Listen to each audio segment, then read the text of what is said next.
Então, vamos lá, a gente vai falar sobre diarreia na emergência, e a gente precisa começar com a definição, que são 3 evacuações líquido ou pastosas em 24 horas. Então, aquele paciente que chega dizendo que ele está com diarreia, mas ele só teve uma evacuação pastosa, ou então uma evacuação, 2 evacuações líquidas no decorrer do dia inteiro, a gente não pode chamar de diarreia. A gente vai ter que ter mais de 3 evacuações. A maioria dos casos ela é autolimitada e do quadro de origem infecciosa. Né? E a gente vai ver agora quando é que a gente vai precisar fazer alguma coisa diferente, particularmente o antibiótico. Né? E para variar, o antibiótico termina com a sobreprescrição nas diarreias. Vamos lá. Então, a gente precisa classificar essa diarreia. Essa classificação, ela termina sendo um pouco mais teórica do que prática, porque muitas vezes o paciente não consegue definir muito bem isso aí. Ele até tem uma ideia, mas assim, de forma geral, ou ela vai ser crônica, né, aquele paciente que vai ter mais de 30 dias de diarreia, ou ela vai ter um quadro agudo ali que vai ter até 2 semanas. Esse meio termo aí é um quadro meio penumbroso e que, na prática, a gente não vai ter tanta validade. A gente vai ver aqui na questão da diarreia crônica, mas para a gente vai ser mais importante com relação ao diagnóstico diferencial, mas particularmente na emergência, o que a gente vai encontrar são os pacientes com diarreia aguda. E aí, uma coisa também que o pessoal confunde muito é a questão da disenteria. Né? A disenteria, ela tem que ter sangue ou muco nas fezes. A gente não pode chamar de disenteria um paciente que está tendo diarreia aquosa, por exemplo. Tem que ter sangue ou muco. Por isso que isso vai ser muito importante para a gente diferenciar quando a gente tiver diante do paciente com diarreia que estiver investigando. E aí, com relação à microbiologia, também vai ser importante quando a gente pensar em disenteria e quando a gente pensar num quadro de diarreia, né? Um paciente que tem aumento da frequência das fezes, com as fezes pastosas ou que ela está ficando liquefeita. Essas fezes, quando elas são aquosas, só aquosas, sem disenteria, sem presença de muco, sem presença de sangue, a gente consegue ter uma noção mais ou menos do que é que está acontecendo, tá? Então, geralmente, ela pode ser, quando a gente está falando de uma diarreia de origem bacteriana, a gente está falando aqui, ó, de uma E. coli enterotóxica. Mas a gente sabe que a grande maioria, uma imensa maioria, ela vai ser causada por vírus. Esses 18% aqui, quando a gente fala de norovírus ou outros vírus também, né? Assim, particularmente o norovírus, esses 18%. Então, se somar os outros vírus aqui possíveis, a gente vai ter uma frequência bem alta de infecções causando diarreia, né, de origem viral. E essa aqui vai ser o que a gente vai encontrar mais na porta, né, o que a gente vai encontrar mais na emergência. São casos leves, são pacientes que têm ali 3, 4 evacuações aquosas, né, que tem um período de incubação de 12 a 24 horas, então o evento que levou a diarreia, ela tem pouco tempo, aquele paciente que, como é particularmente relacionado ao alimento, à água contaminada, então aquele paciente que chega dizendo, eu comi um negócio de manhã e de noite estou com diarreia, comi ontem de noite e no outro dia de manhã acordei com diarreia, comi ontem na hora do almoço e hoje estou com diarreia, né, no dia seguinte. Então, esse vai ser o caso que a gente vai encontrar na grande maioria das vezes na emergência. Então, são casos leves, com essa incubação de até 24 horas, então, mas sabendo que pode ser um pouquinho mais breve, então, que o cara comeu de manhã, ele pode apresentar à noite, que tem essa contaminação de água, né, alimentos, que pode ser de pessoa para pessoa, então, aquela contaminação fecal oral, então, o paciente que teve contato com uma pessoa que estava com quadro viral, e aí, em poucos dias, manifestou um quadro viral também parecido, né, e é o quadro clínico que vai apresentar cólica, náusea e, particularmente, vômito. Aqui eu botei até em negrito. Por quê? Vômito é uma característica bem típica aí dessas manifestações por vírus. Então, quando a gente está diante de um paciente que tem diarreia com vômitos, é bem mais importante a gente pensar numa contaminação por vírus do que por bactéria. Porque, geralmente, quando a gente vai ver que a contaminação, as infecções por bactéria, ela tem uma manifestação mais local ali do sistema que ela está acometendo. Pode ter complicações maiores, que a gente vai ver um pouquinho mais na frente, mas, basicamente, ela tem relação com o local que ela infecta, o local que ela ataca. Então, quando o paciente tem vômito, né, pode ter uma febre leve também, a gente pensa mais no quadro viral.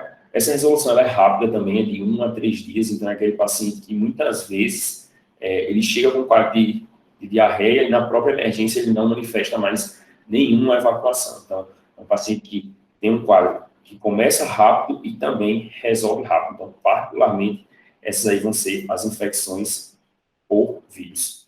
Beleza? Então, vamos nessa. Quando a gente está diante de uma diarreia com muco ou sangue, né, com disenteria, a gente vai pensar mais com infecções bacterianas, né, a presença de Shigella, uma E. coli enterohemorrágica, uma enteroinvasiva, ou uma entamoeba histolítica. E, geralmente, esses casos mais graves, os pacientes que manifestam mais sintomas, o paciente chega mais desidratado, o paciente chega mais toxemiado, né, chega com o estado geral mais comprometido, vai ser causado por bactéria. Dificilmente, uma infecção por vírus vai levar a uma diarreia que leve a muito comprometimento. Então, se o paciente está com diarreia e está meio chumbado, meio derrubado, a gente já começa a pensar no paciente com contaminação bacteriana.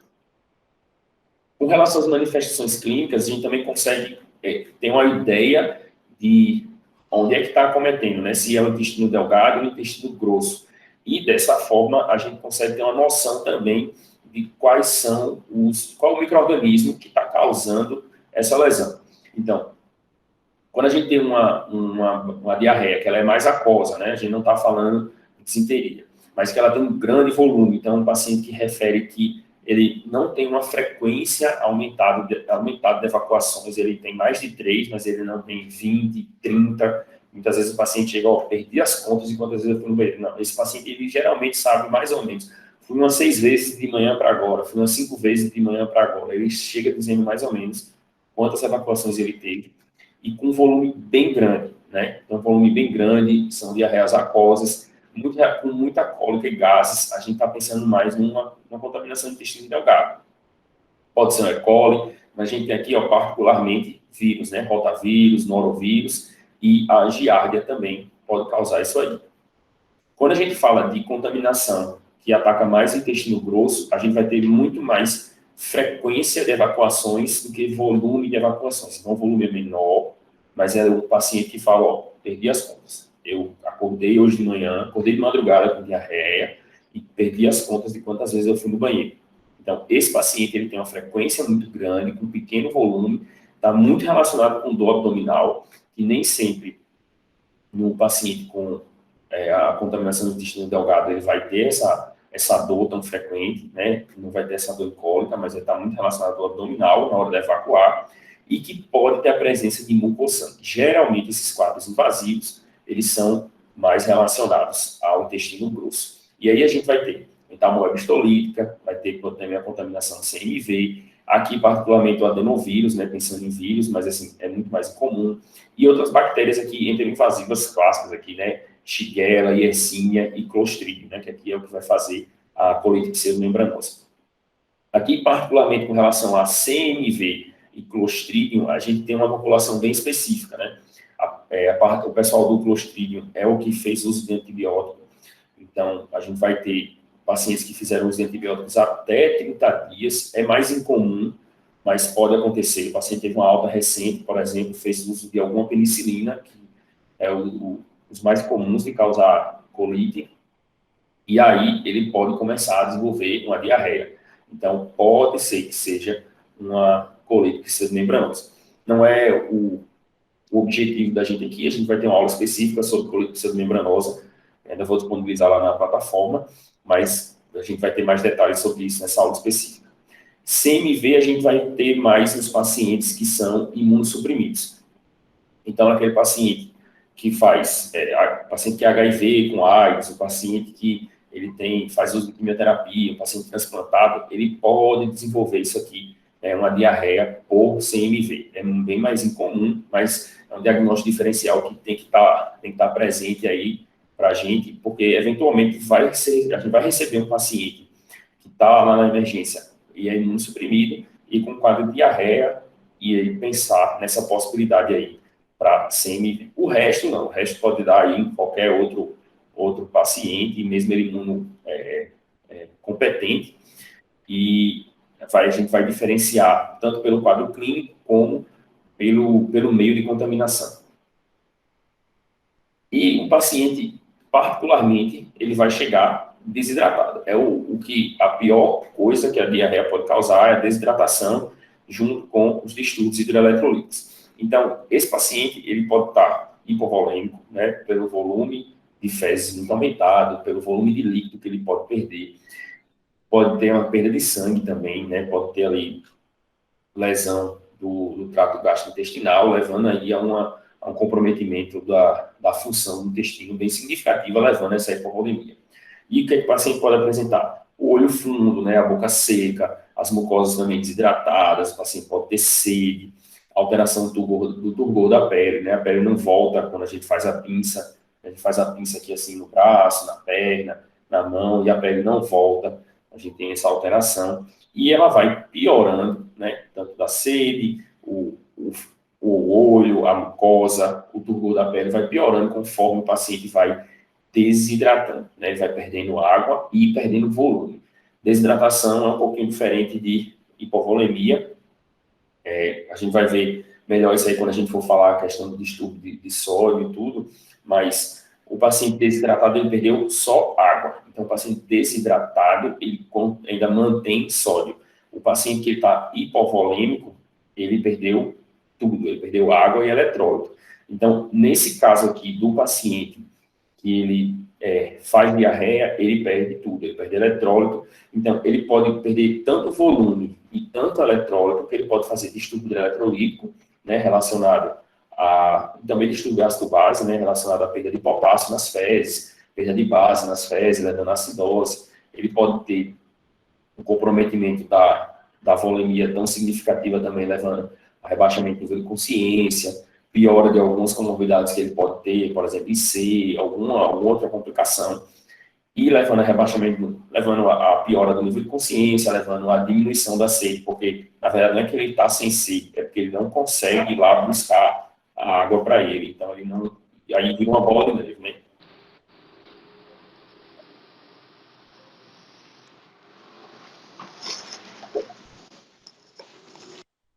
Bom, aí virou, achei que era alguém que ia fazer uma pergunta.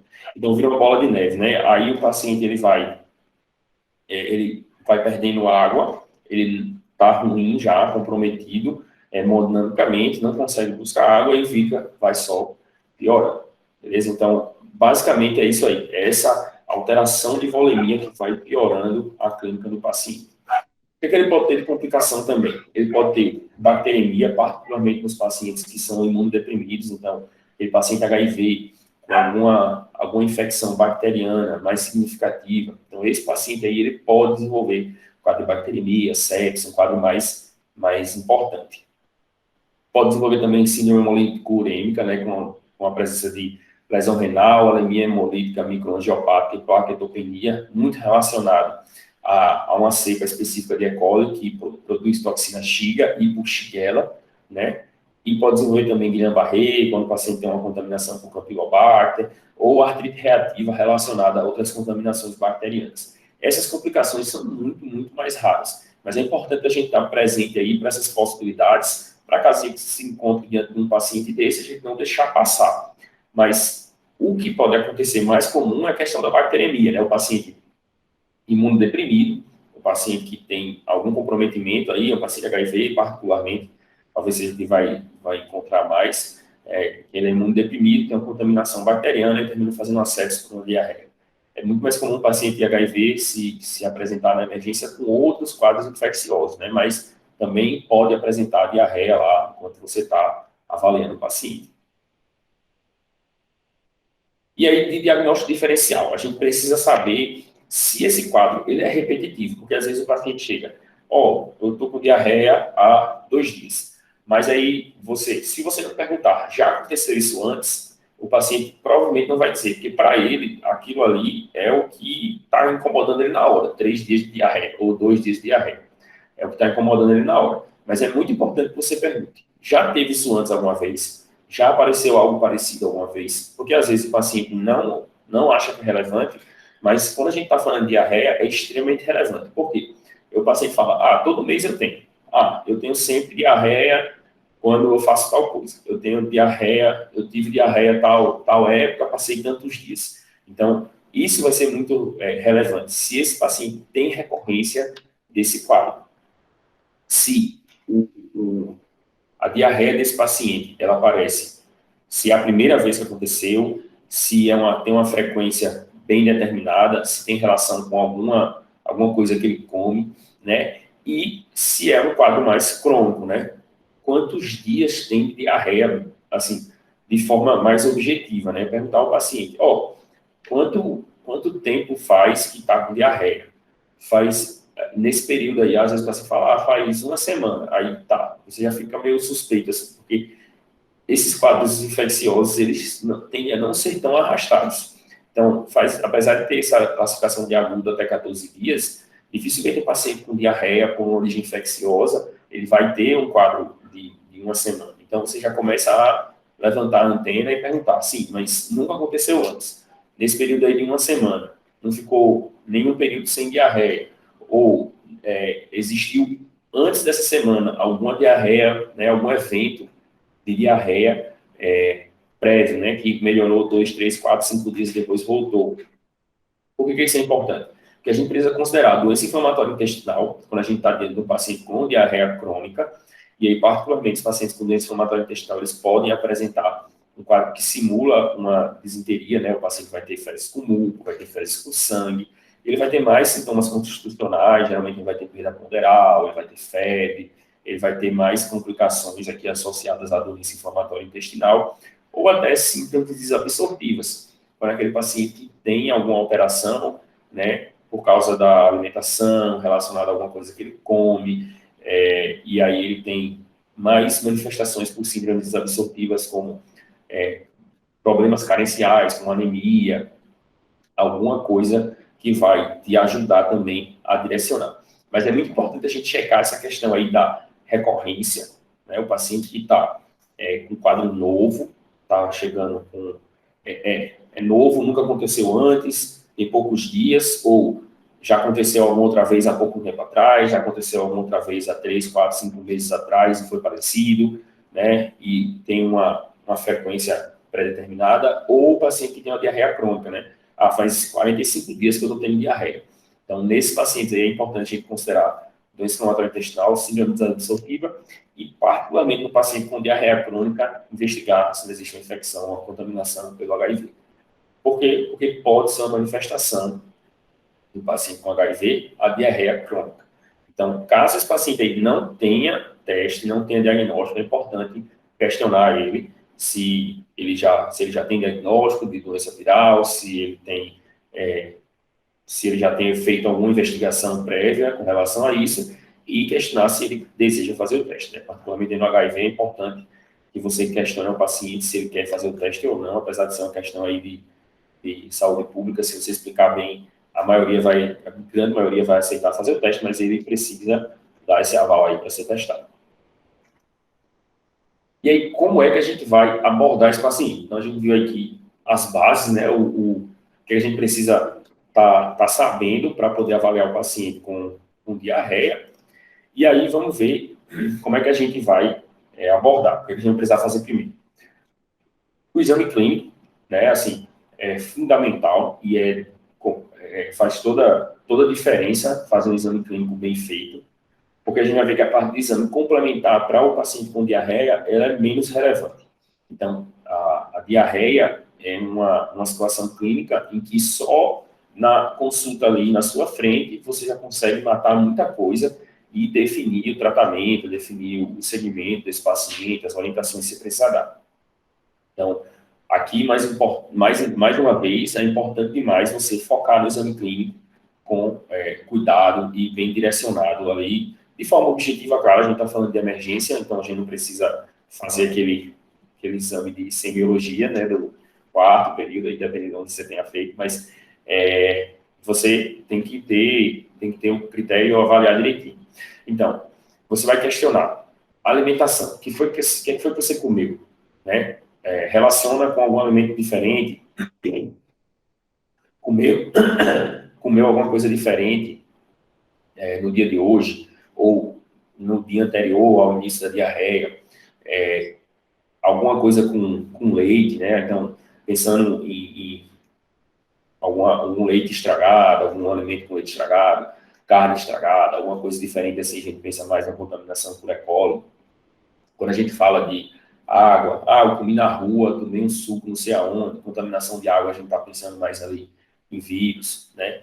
Particularmente também se alimentar com animais que são filtradores, né? Ostra, camarão, esses animais assim, de mar, filtradores, eles também têm uma concentração muito alta ali de contaminantes que passam pela água. Avaliar com relação à alimentação também até um pouco da questão da higiene do ambiente onde o paciente mora, né? Às vezes não comeu nada diferente, mas ele mora num lugar onde não tem saneamento, ele mora num lugar onde as condições de higiene são muito deficitárias. Então, aí, nesses casos, a gente já começa a pensar nesses patógenos de contaminação fecal-oral, né? Shigella, Salmonella, Yersinia, e aí, particularmente, a questão da Shigella, que a gente termina tendo uma gravidade maior quando a gente fala aí de quadros invasivos. Se a gente está pensando aí numa contaminação, a gente está pensando, está vendo uma diarreia aquosa, né? Então, prioritariamente, a gente vai pensar na questão dos vírus e ali, eventualmente, uma contaminação por E. coli.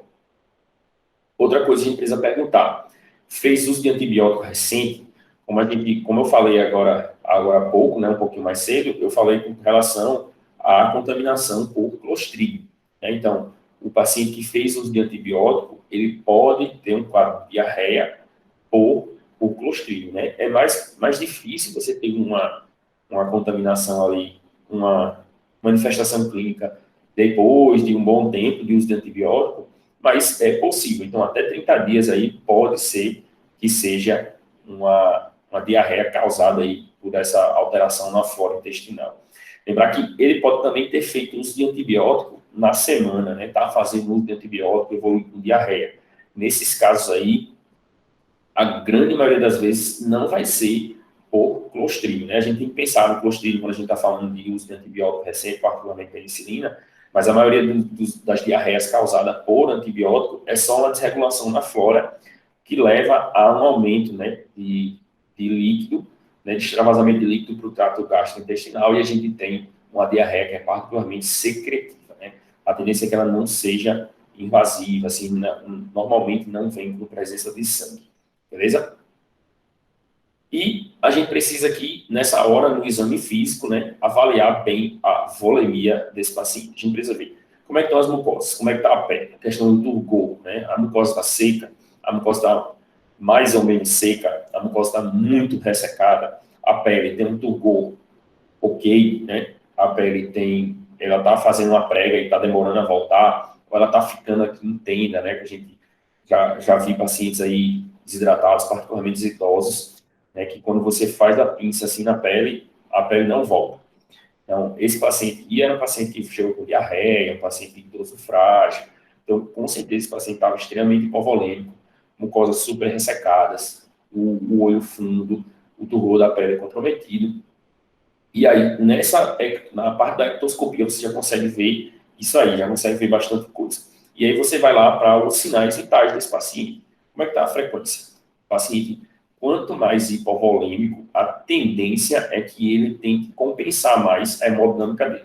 E como é que a gente compensa a hemodinâmica, né? O paciente, quando ele começa a ter uma descompensação volêmica, a tendência é aumentar a frequência cardíaca para compensar o volume sistólico que está diminuindo, para manter o débito cardíaco. Então, esse paciente, quanto mais taquicárdico, mais hipovolêmico ele vai estar. Então, o paciente que tem uma diarreia leve, a tendência é que ele não faça taquicardia. Já no paciente que tem uma diarreia, mesmo que ele esteja relatando que os sintomas estão ok, não está muito comprometido, ele não está muito descompensado, mas ele está taquicárdico, abre o olho, né? A gente vê lá na aula de abordagem inicial, que é uma das red flags, né? É a questão da frequência cardíaca. Então, alguma coisa está acontecendo para a frequência cardíaca desse paciente estar aumentada. Então, esse paciente pode estar com alguma infecção mais importante, né? Ele pode estar hipovolêmico. Então, alguma coisa está acontecendo. E quanto mais alta a frequência, sugere para a gente uma tentativa maior, né, de compensação de um volume mais diminuído. Pressão, como é que está a pressão desse paciente? A tendência é que o paciente que vai fazendo hipovolemia, ele vá ficando também hipotensão. Então, se a pressão desse paciente está ok, se a frequência cardíaca está ok, ele está com as mucosas desidratadas, né? Está com o estado geral assim meio decaído por estar desidratado, menos mal. Mas se esse paciente aí já tem uma pressão mais baixa, importante ficar atento a esse paciente aí, ficar em cima dele, porque ele aí, você começa a agregar os conhecimentos, né? Então, você está pensando que esse paciente tem um quadro infeccioso, é um paciente que tem um quadro mais grave, né, com a pressão mais baixa, taquicárdico. Então, começa a pensar numa contaminação, numa infecção bacteriana, numa diarreia de causa bacteriana. Se a gente está pensando no paciente infectado, sepse é uma possibilidade. Então, tem que rastrear esse paciente se ele está séptico para poder fazer as medidas. Beleza? Outra coisa, a gente vai ter a questão do pulso, né? A tendência do paciente hipovolêmico é ele fazendo o pulso ficando mais fino, né? Você começa a palpar o pulso menos forte, né? No pulso periférico. Então, é possível que tenha uma falha de leitura no oxímetro. Não necessariamente esse paciente vai desaturar, mas às vezes o oxímetro está mostrando desaturação lá, mas ele tem uma curva muito ruim, uma curva que não está com a leitura legal. Então, é possível que isso esteja relacionado à hipovolemia do paciente. Então, o paciente também pode desenvolver hipotensão postural, ele chega deitadinho lá na cama, você pede para sentar para examinar, ou ele diz que está com vontade de ir no banheiro, e quer ir no banheiro para evacuar, e quando ele senta e ele caminha até o banheiro, ele fica passando mal, fica hipotenso, pode fazer baixo débito. Então, esse paciente aí é o paciente que você pensa que ele está mais comprometido, né? Ele está mais descompensado com relação à hipovolemia. Outra coisa, nível de consciência, né? Um paciente que ele pode chegar já com nível de consciência rebaixado, é um paciente que pode chegar torporoso, porque ele está hipovolêmico e ele está, com certeza, com distúrbio de eletrolito. Esse paciente aí, ele tem muita perda eletrolítica, então ele vai fazer, ele pode fazer hiponatremia, né, numa tentativa de compensar a volemia que ele está perdendo, ele pode fazer hipocalemia, ele pode fazer distúrbios eletrolíticos e pode fazer alcalose, né, alcalose de contração, pode fazer acidose porque está perdendo base, né, nas fezes. Então, ele vai ter distúrbio eletrolítico e ácido básico, com certeza, esse paciente que chega já rebaixado. E aí, como eu disse, é uma bola de neve. Ele vai piorando o nível de consciência e perde o acesso à água, e aí ele desidrata mesmo. Outra coisa interessante para a gente ver é a questão da diurese, né?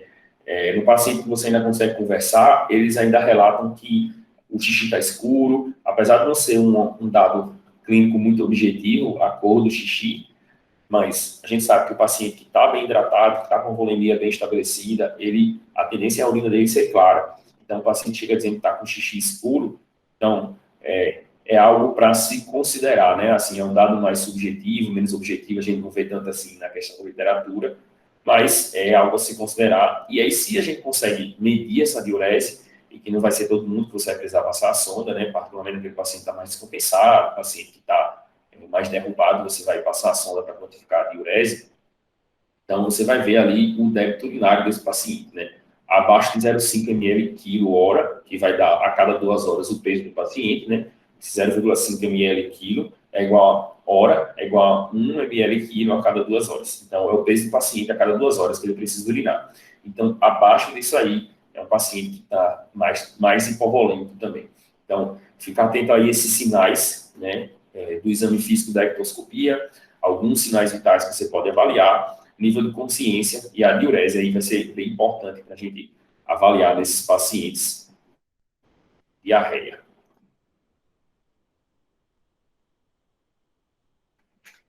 E aí, com relação ao laboratório, né? A gente já viu aí que muita coisa a gente consegue, muito dado a gente consegue extrair no exame clínico, né? Na anamnese e no exame físico do paciente. No exame físico a gente consegue ver o que é que esse paciente tem, se ele está...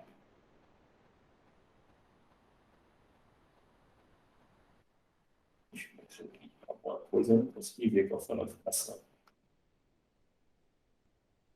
Bom, a gente conseguiu ver aí no exame clínico muita coisa com relação a qual é a característica da diarreia, né? A diarreia, ela é invasiva, é uma diarreia aquosa, né? Uma disenteria, ou é uma diarreia aquosa? É uma diarreia que ela está cometendo mais o intestino delgado ou o intestino grosso. É uma diarreia que a gente pensa é mais viral ou é mais bacteriana. Como é que está a clínica desse paciente? Esse paciente está muito derrubado, e a gente pensa aí nos casos mais graves em bactéria, ou é um paciente que está ok, está tranquilo, dá para ficar em casa, tudo, e a gente pensa mais em vírus, né? A gente vai ter já pelo exame a gente consegue dizer muita coisa e até definir muitas vezes qual vai ser o tratamento, né? Com relação a vírus, a gente sabe que não adianta a gente passar antibiótico, não existe nenhum outro retroviral. E quando a gente pensa no quadro bacteriano, né, a gente tem quadros mais invasivos, o paciente com estado geral mais comprometido, é o que a gente vai precisar tratar com antibiótico. E aí também tem uma noção do que é que ele comeu, de como é que foi a contaminação, a gente tem também uma ideia de qual antibiótico a gente vai prescrever. Mas aí, o que é que a gente pode pedir a mais de exames complementares? Né? O que é que a gente precisa, o que é que vai ajudar a gente a definir e melhorar ali a acurácia desse diagnóstico da gente. O hemograma. A gente vai precisar sempre pedir o hemograma? Não. Na verdade, a maioria das coisas aqui, a gente não vai pedir na grande maioria dos pacientes. Quando a gente vai pedir o hemograma para o paciente, né? Primeiro, se a gente vai pensando numa infecção por Clostridium, e aí muito mais relacionada ao paciente que está internado no hospital, ao paciente que fez uso de antibiótico, aí o hemograma vai te ajudar. Ou no paciente que você está pensando que ele pode estar fazendo uma síndrome hemolítica urêmica, tudo isso. Então, na maioria das vezes, o hemograma não vai te ajudar. Por quê? Porque nas diarreias de origem virais, ou num quadro mais leve, não vai ter alteração do hemograma significativa. O paciente ele pode não apresentar leucocitose, ele pode não apresentar linfocitose, ele não vai ter nenhuma grande alteração aí do leuco que te ajude, a anemia, dificilmente ele vai apresentar por causa de diarreia, né? É o paciente que, se ele vem com anemia, é porque ele tem alguma doença carencial, ou outra coisa, não vai te ajudar, na prática ele não vai te ajudar. Exceto se for síndrome hemolítica urêmica, que você vai ter plaquetopenia, você vai ter anemia microangiopática. Então, assim, você vai avaliar essa questão do hemograma muito mais do paciente que você vai internar. Do paciente que você não está pensando em internar, não precisa pedir hemograma, não vai te ajudar. Lâmina direta das fezes. Quando é que a lâmina direta das fezes te ajuda? Se vier com presença de leucócitos no resultado. Tem necessidade de você pedir uma lâmina direta das fezes para o paciente que tem uma clínica que você pensa que ele tem uma contaminação viral, um paciente de diarreia aquosa, que fez algumas evacuações, que está relacionado à alimentação. Não muda o que você vai prescrever, sabe? A lâmina direta não modifica o seu diagnóstico, assim, o quadro clássico. Se você está na dúvida, né? Eu não sei se está relacionado, se é um vírus, eu não sei se foi infecção bacteriana, eu não sei se esse paciente tem realmente diarreia, se ele está me enrolando ou não, alguma coisa desse tipo, assim, a informação não está muito clara, porque eventualmente isso vai acontecer. Se você tiver disponibilidade de uma lâmina direta, é interessante aí você pedir, se vier com leucócitos, aí te ajuda, né, corrobora com sua hipótese. Mas se a hipótese clínica for muito sugestiva, a lâmina direta é igual ao sumário de urina para ITU. Uma clínica clássica não precisa de exame complementar. Com relação à lâmina direta, né, a pesquisa ali, a avaliação das fezes, né, se vier com a presença de trofosolato, de entamoeba histolítica e presença de hemácias, você muda o seu diagnóstico. Então, se você atende uma população que tem uma possibilidade aí maior de ter amebias, contaminação por ameba, tudo, ou se já existe mais casos, você já viu mais casos aí na população que você atende, então talvez aí seja interessante você fazer essa pesquisa. Se vier só entamoeba histolítica e não vier hemácias, não é necessário tratar a priori, tá? Então, você não precisa, possivelmente, se vier só os cistos, os trofozoídeos lá da entamoeba, muito provavelmente é uma contaminação assintomática. Relacionada à diarreia do paciente que está se queixando ali agora, provavelmente não é. Muito provavelmente não é, porque a entamoeba histolítica, ela faz uma diarreia invasiva. Então, se não tiver hemácia, aquela entamoeba que está ali aparecendo no exame não está causando doença. beleza? É possível que você trate aí ambulatorialmente, caminho para o PSF e tudo, mas por causa daquela diarreia, não tem necessidade de medicar. No paciente que está mais comprometido também, aí vai ser interessante a gente pedir eletrólitos. Então, é legal a gente pedir função renal, eletrólito, ver desse paciente aí que aquele vozinho que chega a rebaixar, com a história de diarreia 2, 3 dias, que a família trouxe porque está muito decaído, aí é interessante a gente pedir para poder avaliar se existe uma descompensação ali, qual descompensação eletrolítica esse paciente vai ter. Mas no paciente que ele está bem, um quadro leve, um quadro até moderado, mas o paciente tem condições de tratamento ambulatorial, não tem a menor necessidade de você pedir nenhum desses exames aqui. Hemograma, lâmina direta, eletrólito, né? Não vai ajudar, porque não vai mudar a sua conduta, não vai mudar o que você vai fazer com o paciente, já que você já definiu com o exame clínico o que é que esse paciente tinha, que era se era uma contaminação bacteriana, se era viral, você já tem uma noção. A gente vai ver ainda o que, é que a gente vai fazer, mas assim, com os dados que você coletou na história e no exame físico, você já tem bastante informação ali para dizer, esse paciente eu trato em casa, esse paciente aqui eu vou internar. Então, no paciente que você vai internar, é interessante você pedir hemograma, eletrólito, né, função renal, tudo isso. O paciente que você vai tratar em casa, não tem necessidade. O diagnóstico é clínico. Cultura. Né? Cultura é uma questão aí mais complicada, porque termina sendo um exame mais difícil, existem algumas culturas específicas e tudo, e que não tem uma acurácia muito boa quando a gente fala de cultura de fezes.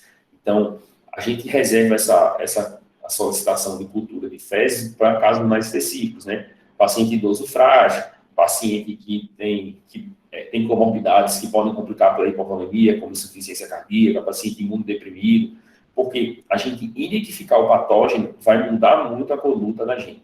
Quando a gente fala do paciente mais rígido, um paciente que tem um shape melhor e que ele está mais decaído por causa desse quadro agudo e agora, a cultura não muda muito, porque os antibióticos que a gente faz, né, o tratamento que a gente faz, ele tende a ter uma cobertura bem ampla.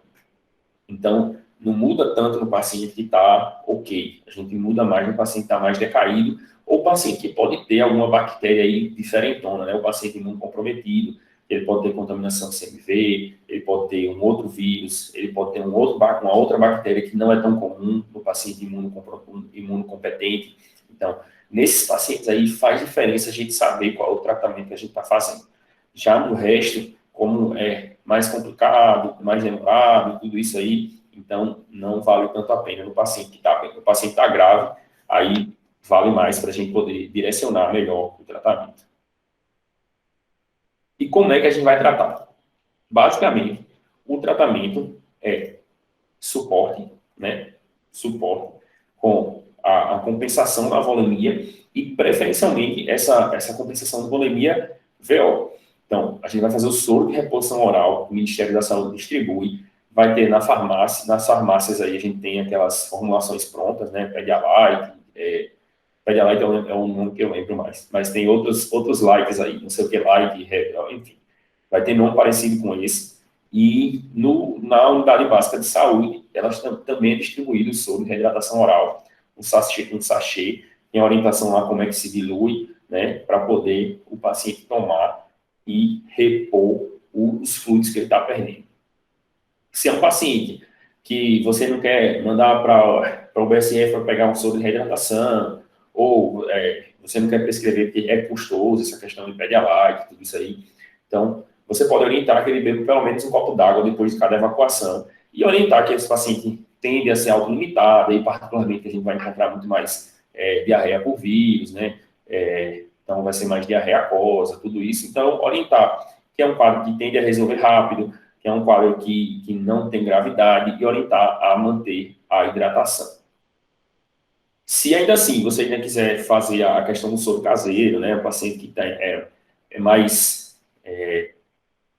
uma fragilidade social maior, não tem acesso à unidade básica de saúde, né? Fazer uma colher de sopa de açúcar, uma colher de chá e 1 litro de água. Isso aí, a água tem que ser fervida ou filtrada, né? E isso aí vai fazer o soro para o paciente poder reidratar, e ele vai ter a glicose para repor e o sal para repor os eletrólitos. A lógica aí da glicose é porque existe o transportador é sódio e glicose. Então, ele precisa da glicose também para poder reabsorver melhor o sódio no intestino. Então, o soro caseiro, o soro de reidratação oral ou as soluções prontas aí que se encontra na farmácia. O pessoal, às vezes, gosta de tomar outras soluções. Por exemplo, eu estou com diarreia desde ontem, estou tomando água de coco e não estou melhorando. Água de coco é bom para diarreia? Não. Água de coco não ajuda o paciente que tem diarreia. Por quê? Porque ela tem muito potássio, muito potássio, que apesar de que ele não vai fazer uma hipercalemia por causa disso, mas ela não tem sódio e ela não ajuda a repor a natremia do paciente. Então, ela vai repor o potássio, né, mas não vai repor sódio. Então, esse paciente vai continuar com distúrbio eletrolítico. Não vai ajudar tanto assim. Suco de fruta. Suco de fruta, ele é pobre em todos os eletrólitos, então não vai ajudar também. Vai repor volume, mas se não tem eletrólito, não ajuda a reidratar de fato, né? Então não puxa tanto água. O que vai acontecer é que ele o paciente vai tomar o líquido, mas ele não vai absorver de fato o que ele precisa. E Gatorade também, por exemplo, Gatorade, Powerade, outros isotônicos aí, eles também são pobres em tudo. Ele tem pouco sódio, ele não tem pouco sódio, ele tem uma quantidade de sódio até ok, mas não é o suficiente. Ele não tem potássio, ele não tem açúcar, então não tem açúcar suficiente. Então ele não vai ser o ideal para repor também o líquido que esse paciente está perdendo. Porque ele precisa repor potássio, ele precisa repor sódio, ele precisa repor água, ele precisa da glicose nas quantidades ideais para que seja reabsorvido de forma otimizada, né? E isso aí a concentração do soro de reposição oral, ele vai estar bem direitinho ali. E essa concentração aqui do soro caseiro também, ele vai ajudar com relação ao sódio. Ele não vai ter potássio, mas ele vai ajudar com relação ao sódio. O soro de reposição oral tem sódio, potássio e a glicose também. E nos casos mais graves, a gente vai fazer reposição de volume EV, né? Então, aquele paciente ali, o vozinho que chegou desidratado, 2 dias de diarreia, da manhã de hoje, ficou rebaixado, né? Chegou para você com o olho fundo, mucosa super desidratada, fazia uma tenda quando você fazia a pinça da pele, impotência, taquicárdio. E aí, esse paciente aí, que é um paciente mais grave, você vai precisar de reposição EV, e a reposição ali é 30 ml quilo nos primeiros 30 minutos. Então, vai ser o paciente você vai manejar ele como sexo, né? Taquicárdio, desidratado, ele pode ter ataque apneico, ele vai ter distúrbio de eletrolítico, vai ter distúrbio ácido base também. Se você for colocar tudo direitinho ali nos scores, o score que você escolher de sepse, provavelmente ele vai fechar em algum. E aí você vai precisar fazer uma reposição ali mais vigorosa. Nesse paciente, você pode, depois de dar uma levantada nele, você pode até dar uma diminuída, aliás, você deve dar uma diminuída nessa expansão e ficar ali 100 ml quilo, né, para fazer durante o dia, né, durante as 24 horas e tudo. Apesar de dar um volume gigantesco, mas assim, manter a volemia desse paciente, você vai precisar fazer uma ressuscitação nesse primeiro momento, né, nesse paciente mais grave, e depois tentar manter a volemia de acordo com as perdas, né? Porque é o paciente que você vai tratar, eventualmente você vai internar esse paciente aqui, o paciente chegou mais descompensado, e aí você depois tentar manter a volemia para evitar mais perdas, né? Tem que ter cuidado com relação a fazer hipervolemia desses pacientes, não é incomum você deixar ali 3 litros de soro no dia num paciente que tem 50, 60 quilos e ele vai fazer, com certeza, ele vai ficar hipervolêmico. E então tem que pesar e segurar bem a mão nessa questão aí da manutenção. No primeiro momento de estabilização, empurrar volume meio. Você precisa compensar a hemodinâmica, você precisa compensar a volemia para poder depois começar a dar uma equilibrada melhor nesse paciente. E aí, preferencialmente, a literatura traz que você deve fazer ringer lactato. Por quê? Porque ele tem sódio, ele tem potássio, né, ele tem cálcio, tem lactato, ele vai ter outras substâncias além do cloreto de sódio que vai ter no soro fisiológico. Então, preferencialmente com ringer lactato, mas se você tiver só soro fisiológico, não faz diferença. Os estudos mostram aí no paciente infectado, no paciente séptico, no paciente que está na UTI crítico, o paciente, na grande maioria das vezes, não tem grande diferença. Tem estudo que mostra, o ringer lactato é melhor, o ringer lactato é isso, ou o soro fisiológico é melhor para isso, para aquilo. no final das contas, os dados que a gente tem mais robustos é que não tem diferença de um para outro. Na teoria, né, a gente vai ter uma resposta melhor para o ringue lactato, porque o paciente vai repor o potássio, vai repor outros eletrólitos que ele está perdendo. Na prática, é tudo igual. Faz o que tiver e repõe a volemia desse paciente. O importante é ressuscitar esse paciente volemicamente para depois você começar a tratar o que está levando ele ao quadro mais grave. E antibiótico, né? O antibiótico a gente vai usar só para os pacientes graves. Então, o paciente que chegou com hipovolemia mais significativa, o paciente que chegou hipotenso, o paciente que chegou mais decaído, o paciente que chegou torporoso, é o paciente que chegou com um quadro mais importante. Nesses pacientes aí, a gente vai pensar em antibiótico. Por quê? O paciente que ele tem um quadro leve, a tendência é que seja uma infecção viral. E caso não seja uma infecção viral, a tendência é que seja autolimitada, mesmo assim, sendo por causa de bactéria. Porque ela é uma bactéria do bem. Então, ela vai ter um quadro ali que vai se manifestar por 2, 3 dias, 4 dias, e depois vai se resolver. Então, nos quadros leves, o paciente que não tem comprometimento de hemodinâmica, o paciente que não está desidratadão, o paciente que não tem diarreia invasiva, o paciente que não tem uma queda no estado geral mais significativa, dá para ficar sem antibiótico. Então, no quadro grave, a gente vai pensar em usar antibiótico. No paciente que tem uma diarreia invasiva, a gente vai usar antibiótico, né? A gente está pensando, o paciente está com muco, sangue nas fezes, então a gente está pensando na bactéria mais hardcore, uma bactéria mais malvada aí que está levando a uma infecção. Então, a gente vai precisar de antibiótico. E no paciente que tem condição de fragilidade, né? O paciente que tem mais de 70 anos, e aí não se prender muito nessa idade não, tá? Se o paciente tiver 60 anos de idade, mas ele for aquele vozinho caquinho, né? Então, não deixa de considerar o uso de antibiótico nesse paciente pelo risco, pela fragilidade que ele é, né? Um idoso frágil. Então, particularmente aí, o paciente acima de 70 anos, mas assim, o paciente, se ele for um idoso frágil, não considerar o uso de antibiótico, né? Comorbidade pode complicar com a hipovolemia, o paciente C, o paciente que tem, o paciente tem DAC, né? O paciente que tem arteriopatia, né? Aquele paciente que você vê grande tabagista, cheio de sinal clínico de arteriopatia, né? De doença arterial periférica, paciente diabético, descompensado, paciente com alteração de função renal já prévia, né? Então, assim, é um paciente que os lazinhos dele são tudo estreitinho, tudo duro, então, se esse paciente quiser hipovolemia, ele pode fazer infarto, ele pode fazer um AVC, então, assim, cuidado, né? Então, terminar sendo um pouquinho mais agressivo aí nesse tratamento, no caso aí, quando a gente pensa em antibiótico. E o paciente imunocomprometido, então, o paciente que é HIV, o paciente que faz quimio, o paciente que é transplantado, o paciente que tem alguma alteração imunológica, ali a gente também vai pensar em antibiótico, porque a gente imagina que a contaminação dele seja por alguma bactéria e seja um quadro aí que é potencialmente mais grave. E qual antibiótico a gente precisa fazer? A gente precisa cobrir Shigella, tá? O principal, assim, principalmente a gente pensando em poucos recursos, quando a gente fala de um quadro, de uma situação onde a gente tem mais recursos, a gente está pensando no paciente grave, a gente está pensando no paciente idoso, frágil, paciente imunocomprometido, o paciente que tem uma comorbidade que pode piorar muito com a hipovolemia. Então, esse paciente é o paciente que ganha uma cultura, tá? O paciente que tende a ser mais grave, né? Num local que a gente tem mais recursos. Se a gente não tem disponibilidade disso aí, a gente vai cobrir empírico para Shigella, né? Que termina sendo o quadro mais grave. Se a gente tem uma condição de recurso que a gente pode solicitar a cultura, a gente vai cobrir para a Shigella e vai pedir a cultura para depois a gente ajustar o antibiótico.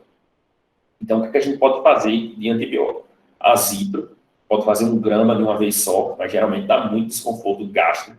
Então, se o paciente já chegou com uma doença no trato gastrointestinal, você vai fazer azipro, ele não vai conseguir tomar. Então, faz azipro aí 3 dias, 500 miligramas por 3 dias, né? Vai ser suficiente para você tratar esse paciente. Você pode fazer cipro, pode fazer levo, pode fazer sulfa com trimetoprim. A literatura coloca que, atualmente, a ação do cipro é melhor do que os outros, tá? Mas eu tenho um pouco de receio de usar quinolona, particularmente no paciente que a gente está pensando, no paciente idoso, né? O paciente que tem maiores riscos aí, maior fragilidade. Eu prefiro não usar quinolona e reservar essas quinolonas aí para o paciente que a gente vai internar.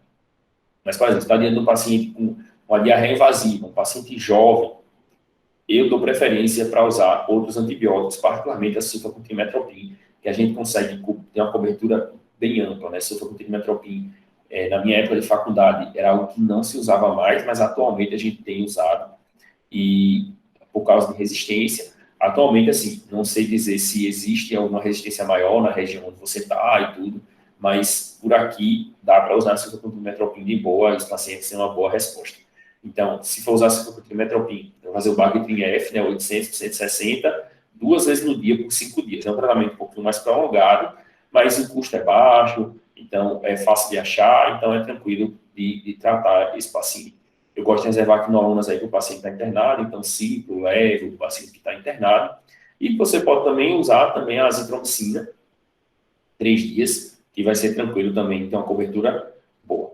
Se você está pensando que o paciente tem ameba, né, ou no exame você viu um trofozoito e você não vai tratar mais bactéria, vai tratar agora a ameba desse paciente, é metronidazol de 8 em 8 por 7 a 10 dias. Né? Então, eu deixei aí 7 dias anotado, porque eu gosto de usar o antibiótico pelo menor tempo possível, mas você pode até esticar um pouquinho mais aí para 10 dias de metronidazol de 8 em 8. Beleza? E que mais? Vou perguntar aqui, água de coco ainda é oleosa, né? Pois é, essa questão aí da alimentação oleosa, vou falar um pouquinho aqui da parte da alimentação, posso até adiantar, você tem que evitar comida gordurosa, né? Porque a comida gordurosa, ela vai dar mais trabalho para o organismo digerir e vai também, assim, atrapalhar e vai propiciar ao aumento das evacuações, assim, da diarreia. Então, não é legal a gente comer comida mais gordurosa quando está com diarreia. Então, orientar o paciente, ó, ele está com comida gordurosa, mas pode comer o que quiser, tá? Pode comer o que quiser, não tem nenhuma recomendação de evitar alimentos e tudo, exceto alimentos com lactose. Por quê? Porque pode existir aí uma intolerância secundária, né? Considerar aí a gente evitar os alimentos com lactose, porque como existe uma lesão da mucosa, então pode ser que você perca aí a lactase por alguns dias, algumas semanas, e aí pode ser que exista uma intolerância secundária à lactose, mas também se resolve aí com o passar do tempo. Então, com a alimentação, é basicamente isso, a gente evitar a comida gordurosa e considerar evitar a lactose. Orienta o paciente, ó, evita produto derivado do leite aí nos próximos dias, porque pode ser que tenha um desconforto, né? Mas também não precisa forçar a alimentação. Então, se o paciente não quiser passar, se ele passar um dia inteiro sem comer, não vai fazer mal para ele. Ele precisa hidratar. Então, o paciente que ele está um pouquinho mais derrubado, eventualmente eles ficam com um quadro de sem vontade de comer. Então, é a alimentação conforme a tolerância. Não precisa sondar o paciente se ele está internado e e ele não está comendo, não precisa sondar esse paciente. Deixa o paciente aí um dia sem comer, no outro dia reavalia e vê se ele vai ter uma resposta melhor e tudo. Então, não tem aperreio com relação à alimentação. Com relação a probiótico, pode prescrever probiótico, né? Tem alguns nomes aí de probiótico, tipo 20 bi, tem um, né, que diz 20 bilhões de micro-organismos, não sei o quê. Pode prescrever esses aí? Pode. Não tem nenhum problema que você vai causar no paciente por causa disso. Tem evidência que melhora, vou dar esse probiótico aqui, ele vai melhorar a diarreia, vai diminuir o tempo de diarreia, vai diminuir a quantidade de evacuações. Não. Não tem evidência nenhuma de melhora. Mas como não tem risco, você pode prescrever. Eu passo? Não, eu não prescrevo. Porque eu não gosto de fazer o paciente gastar dinheiro com algo que não vai ter um benefício comprovado. Então, se você quiser passar, tudo bem, não faz mal. Né? Às vezes o paciente tem até a sensação que ele está mais bem cuidado, né? Porque você prescreveu alguma coisa. Mas eu prefiro orientar e fazer com que ele não gaste dinheiro. Outros sintomáticos, né? A gente tem o Imosec, então a raça-cadotrila, né? Que é o Tiorfan, ou o Avil. Né? A gente pode usar também, né, a loperamida, que é o Imosec, que ele é um antimotilidade, e a raça-cadotrila, ele também tem esse efeito aí de diminuir as evacuações, particularmente diminuindo a secreção de líquidos aí para o trato gastrointestinal, e não diminuir a motilidade. Então, Se a gente está pensando ali, se tem na dúvida se é um quadro invasivo, preferencialmente é não usar a loperamida. Por quê? Porque você pode piorar o quadro, se for um quadro bacteriano, e tem que ter muito cuidado quando a gente usa a loperamida, porque ela pode mascarar a perda volêmica desse paciente. Porque ele não vai evacuar porque ele diminuiu a motilidade, mas ele continua perdendo líquido ali para o trato gastrointestinal. Então, ele está perdendo volume e não está evacuando. Então, ele pode mascarar isso aí. E tem alguns dados aí que falam que aumentam o tempo de febre, aumentam o tempo de diarreia. Então, tem muito cuidado aí na hora de prescrever. A racecadotrila, ela não diminui a motilidade, então não teria essas complicações, tá? Mas eu, particularmente, não gosto de prescrever sintomáticos também. Por quê? Porque são quadros autolimitados. Eu gosto de conversar com o paciente e questionar. Ó, tu amanhã vai fazer o quê? Tu vai precisar fazer uma viagem, tu vai precisar fazer algo que tu não pode deixar de fazer por causa da diarreia. Então, nesses casos, eu prescrevo para o paciente ter esse tempo aí com o uso do medicamento menos sintomático. Mas se é um paciente que ele não vai fazer nada imprescindível, eu dou lá 1 dia, 2 dias de atestado para ele melhorar em casa e resolver a diarreia e ponto final, beleza? Então, assim, você pode usar os sintomáticos, particularmente ter cuidado aí com a questão da loperamida, mas a rascadotril a gente tem aqui, também não é caro, você pode usar, mas eu gosto de reservar isso aí para pacientes que tem situações imprescindíveis. Fazer uma viagem, vai fazer uma reunião, ele precisa de fazer alguma coisa e ele está muito sintomático. Então, nesses casos aí, eu gosto de deixar, tá? Então, assim, basicamente, é isso assim que eu faço, oriento a hidratação, prescrevo a hidratação do paciente, oriento com relação a sintomáticos, né, porque geralmente eles questionam, não prescrevo probiótico e oriento com relação à alimentação. O antibiótico só em caso de pacientes graves, e aí o paciente, quando precisa de antibiótico, o paciente está um pouquinho mais toxemiado, mas tem condições de ir para casa, supra com trimetoprim para casa.